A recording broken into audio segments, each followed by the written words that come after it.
Hello guys and welcome to How to Socials. In this video I am going to show you how to change Android keyboard on your Samsung Galaxy device. So let's start. First open the Google Play Store and search for Go Keyboard app. This app is completely free with over 100 million plus downloads and 4.5-star ratings. So download this app right now.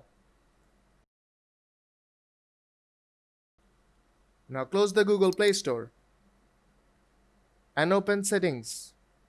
Now scroll down and tap on General Management. Now tap on Language and Input. Now tap on On-Screen Keyboard and you'll see all of the keyboard you have on your phone here. And Samsung keyboard is set as default keyboard. To change that, tap on Default Keyboard. Now select Go Keyboard and the Samsung keyboard has been changed. Now let's open a messaging app and let's check out the Go Keyboard.